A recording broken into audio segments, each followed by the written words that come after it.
பலவீனத்துல அப்பதான் கர்த்தர் பலனை ஊற்றுவார். எனக்கு அந்த பலவீனம் இருக்கு, கை வலி இருக்கு, கால் வலி இருக்கு, எனக்கு நெஞ்சு வலி இருக்கு, தலைவலி இருக்கு, வயிறு வலி இருக்கு, அந்த வலி இருக்கு, இந்த வலி இருக்கு, அதனால நான் சர்ச்சுக்கு வர மாட்டேன். இன்னும் வலி இன்க்ரீஸ் ஆகும்.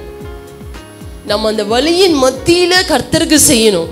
கர்த்தருக்கு அந்த வலியின் மத்தியில தான் ஊழியம் செய்யணும். அந்த வலியின் மத்தியில தான் உதவி செய்யணும். அந்த வலியின் மத்தியில தான் ஜெபிக்கணும். நான் நல்லா இருக்கும் போது தான் சர்ச்சுக்கு வருவேன், நான் நல்லா இருக்கும் போது தான் வேலை செய்வேன், நான் நல்லா இருக்கும் போது தான் கர்த்தரை தேடுவேன் அப்படின்னு சொன்னா எந்த மனுஷனாலையும் அதை செய்யவே முடியாது.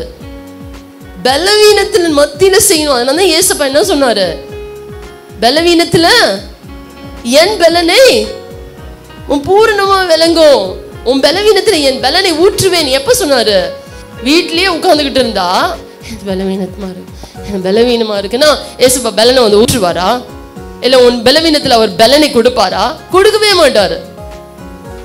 அந்த பலவீனத்தின் மத்தியிலையும் நம்ம செய்யும் பொழுதுதான் கர்த்தர் பார்ப்பாரு. பா என் மக பாரு, அந்த பலவீனத்தின் மத்தியிலுமே என்னை தேடுறா, எனக்காக ஓடி வரா, ஆலயத்துல எல்லா காரியத்தையும் செய்யறாங்களே, நான் உன் பலவீனத்துல பலனை ஊற்றுக்கிறேன், அற்புதத்தை செய்வேன். இத ஒரு சாக்கா சொல்லிக்கிட்டு இருந்தோம்னா கர்த்தர் நிச்சயமா நம்முடைய பலவீனத்துல பலனை ஊற்றவே மாட்டார். டாக்டர் தான் நமக்கு அவர் டாக்டர் வேணும்னா அவருக்கு கீழ்ப்படியணும், அவருக்கு பிரியமா செய்யும் பொழுதுதான் அவர் நம்மை பலப்படுத்துவார். ஆகையினால பலவீனம்னு தயவு செய்து சொல்லாதீங்க. வேதத்துல வாசிக்கிறோம், பலவீனன் என்ன சொல்லணுமா? நான் பலவான் என்று சொல்லணும். பலவீனம் இருக்கு, முடியல, நடக்க முடியல, இடுப்பு வலிக்குது, கை வலிக்குது, கால் வலிக்குது, தலை வலிக்குது, வயிறு வலிக்குது, எல்லாம் வலிக்குது. ஆனாலும் பலவீனன் நான் பலவான், ஐ எம் ஸ்ட்ராங். யார் சொன்னது எனக்கு பலவீனம் இருக்குன்னு? அப்படி சொல்லி பாருங்க, அப்ப கர்த்தர் பலனை ஊற்றுவார். ஆகையினால நான் சில பேர் சொல்லும் பொழுது நான் யோசிப்பேன், இவங்க சொல்லி சொல்லியே இன்னும் பலவீனம் ஆகிக்கொண்டு இருக்கிறார்களே, பாவம் என்ன பண்றது அப்படின்னு யோசிப்பேன். சரி, எனவே whatever it is, கர்த்தர் நம்மை பலப்படுத்த. அதனால இயேசப்பா சொல்றாரு, பலப்படுத்துகிற கிறிஸ்துவினாலே எல்லாவற்றையும் செய்ய எனக்கு பலன் உண்டு. இந்த வார்த்தையெல்லாம் யாருக்கு நடக்கும் தெரியுமா? பலவீனத்தின் மத்தியிலே கர்த்தருக்கு ஊழியம் செய்கிறவர்களுக்கு தான் இந்த வசனம்.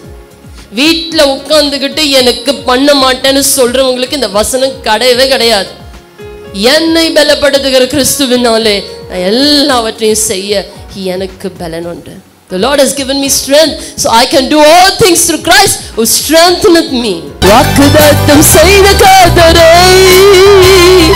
வாக்கு மாறா உண்மை நாதனே, கர்த்தர் உங்களுடைய வாழ்க்கையில என்னெல்லாம் வாக்குத்தத்தம் செய்திருக்கிறாரோ, whatever he has promised in your life, Lord will do it in the name of Jesus. If you believe, if you have faith in God, say Lord, you will fulfill all my promises, Lord. கர்த்தருடைய ஆவியானவர், நீர் என்னுடைய வாக்குத்தத்தங்கள் எல்லாம் அப்பா நீங்க கொடுத்திருக்கிறீங்க ஐயா. ஆண்டவரே தகப்பனே, நீர் சொன்னது ஆகும் ஐயா. நீங்க கட்டளையிட்டது நிற்கும் பரிசுத்த ஆவியானவரே. We know Lord, நீர் மாறுகிற தேவன் அல்ல. What you said you will do it, Lord. We believe in you, Father God. நீங்க என்னெல்லாம் எனக்கு வாக்கு கொடுத்திருக்கிறீங்களோ, நீங்க எனக்கு என்னெல்லாம் ப்ராமிஸ் பண்ணிருக்கிறீங்களோ, நீங்க என்னெல்லாம் எனக்கு சொல்லிருக்கிறீங்களோ, அவைகள் எல்லாம் அப்பா நீங்க எனக்கு நிறைவேற்றி கொடுத்ததற்காக ஸ்தோத்திரம். சொல்லுங்க இயேசுப்பா, உமக்கு நன்றி என்று சொல்லுவோம். Amen, hallelujah. Whatever you have promised, thank you Father, thank you for fulfilling it in Jesus name. கர்த்தருடைய ஆவியானவர், நீர் எனக்கு அற்புதத்தை செய்ததற்காக ஸ்தோத்திரம். நீர் என்னை அதிசயமா நடத்தி வருகிறதுக்காக ஸ்தோத்திரம். நீர் மாறாத தேவன் ஐயா. ஓ யாமா ஷலபி கமரசியனா, Holy Spirit, thank you Lord, thank you Father God. Yaselia maseria kadena se, yama shalabi kabaradiana. Amen, hallelujah.